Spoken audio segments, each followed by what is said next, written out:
Assalamu alaikum and a very good morning to all of you. Corporate Accounting, 4th unit, Bank Accounts, BCom 4th semester. This is the topic today.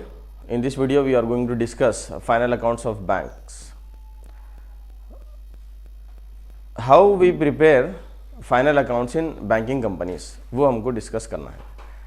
अब तक आप companies में कैसा accounts maintain होते और दूसरे organisations में accounts कैसे मेंटेन होते वो डिफरेंट करे थे, लेकिन बैंक्स में कैसे अकाउंट्स मेंटेन होते वो यहाँ पर हम डिस्कस करेंगे. बैंक में दो टाइप के स्टेटमेंट्स बनेंगे, एक है फॉर्म ए, दूसरा है फॉर्म बी. फॉर्म ए में जो डिस्कशन रहेगा वो बैलेंस शीट बनेंगी, फॉर्म बी में प्रॉफिट एंड लॉस स्टेटमेंट. ये दोनों भी स्टेटमेंट्स है, लेकिन पहले फॉर्म बी क्यों कर रहे हैं सर, आपका क्वेश्चन हो सकता है कि पहले फॉर्म ए पहले आता तो ए पहले करना चाहिए, लेकिन प्रॉफिट एंड लॉस स्टेटमेंट का जो रिजल्ट रहता, ये जो सरप्लस प्रॉफिट्स जो रहते वो कनेक्ट रहते फॉर्म ए से.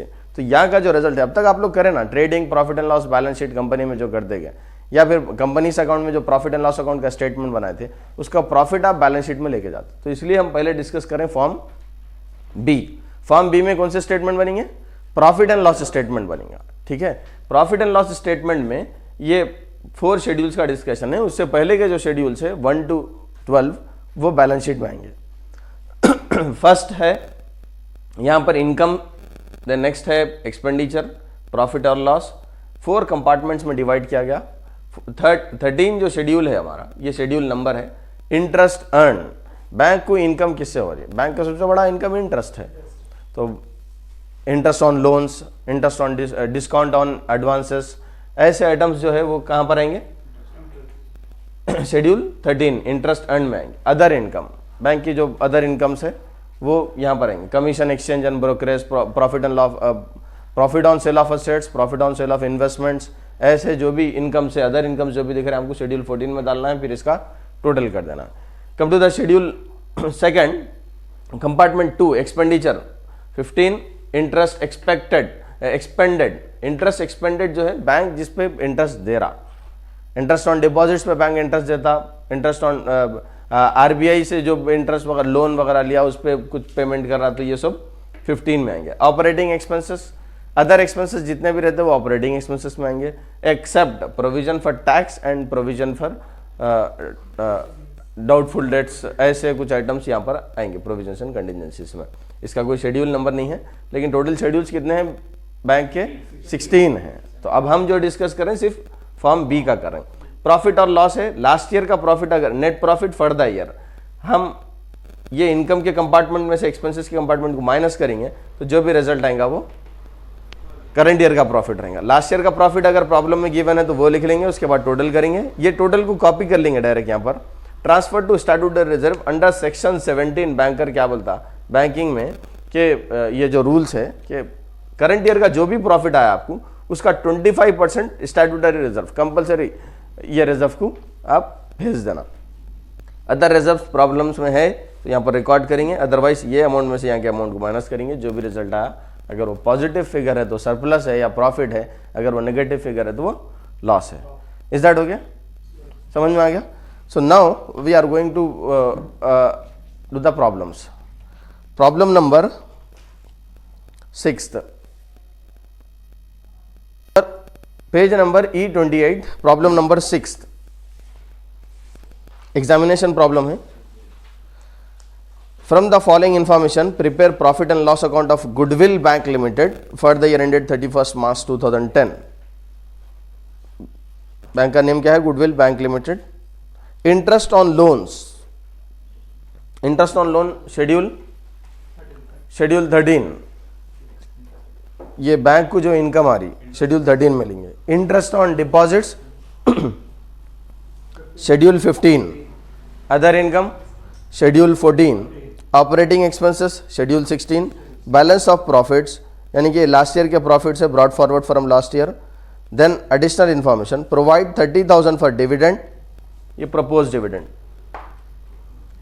Provide for income tax at 55%. Preparation of schedules is not necessary, but clear workings of income tax must be shown.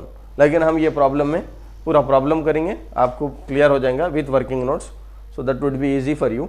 Interest earn का सिर्फ एक ही आइटम है यहाँ पर, सही बोल रहा हूँ मैं, interest on loans 6 lakh amount है।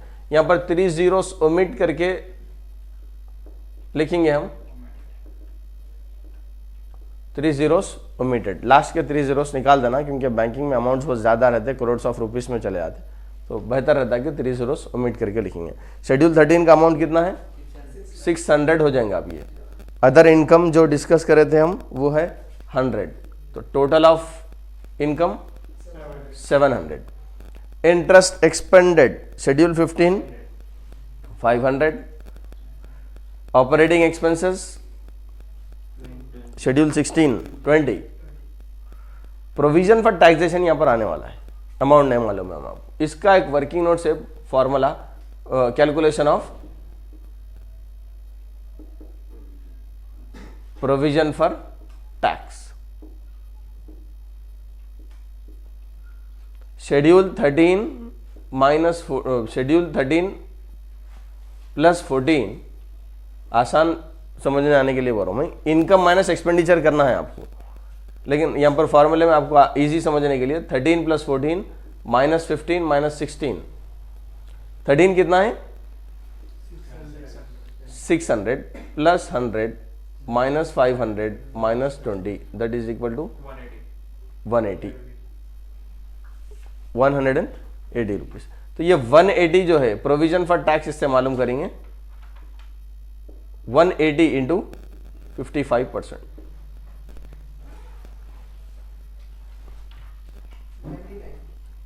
99, ये 99 provision for tax. Got it? कोई डाउट है इसमें? टोटल करिए अब इसका 619, सही है 619। Net profit for the year 700 minus 619, income minus expenditure 81, brought forward from last year, profit brought forward from last year 100, इसका टोटल 181। करंट ईयर का प्रॉफिट कितना है, मैं क्या बोला, 81 का 25% करना, 81 into 25% should be transfer to statutory reserve 20.25। Next other reserves नहीं है। Propose dividend 30,000, so it's 30, right. अब सरप्लस, पहले यहां का टोटल का कॉपी कर लीजिए 181 minus these two items, it means 50.25, 20.25 plus 30, it means 50.25 minus 181 minus these two items, then you will get the surplus carried to balance sheet. कोई doubt है इसमें with working notes? Thank you so much.